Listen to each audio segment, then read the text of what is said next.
আজকে বানাবো ইলিশ মাছের রেসিপি। তো এটা তো বন্ধুরা বলার নেই, সকলেরই পছন্দ এই ইলিশ মাছ। তো চলুন আমি কিভাবে বানাই সেই রেসিপি আপনাদের সঙ্গে শেয়ার করছি। তো বন্ধুরা স্কিপ করে দেখবেন না, প্রথম থেকে শেষ পর্যন্ত দেখার অনুরোধ রইল। মাছগুলোকে বেছে ধুয়ে পরিষ্কার করে নিয়েছি। তারপরে আমি কড়াই দিয়ে দিচ্ছি সরিষার তেল। আর এখানে আমি বাটা নিয়েছি, পেঁয়াজ বাটা আর জিরা বাটা আর 2 রকমের সরিষা বাটা।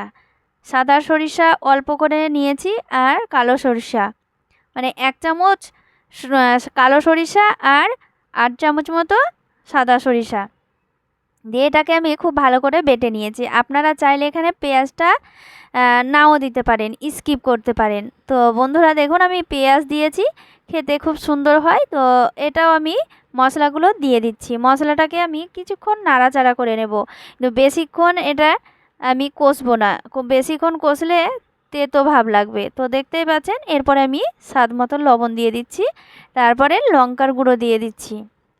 দিয়ে এটাকে আমি কিছুক্ষণ নাড়াচাড়া করে নেব, মানে কষে নেব। এখানে যেহেতু পেঁয়াজ দিয়েছি তো একটু কষে নিতে হবে। তো দেখতেই পাচ্ছেন আমি এখানে কষে নেওয়ার পর এরপরে আমি দিয়ে দেব অল্প করে জল। জলটা দিয়ে আমি নাড়াচাড়া করে নিয়ে আমি যে মাছটা বেছে রেখেছিলাম সেই মাছটাকে আমি দিয়ে দিচ্ছি। এই মাছটাকে দিয়েও আমি কিছুক্ষণ নাড়াচাড়া করে নেব। একেবারে সহজ রেসিপি, খেতে হয় দুর্দান্ত।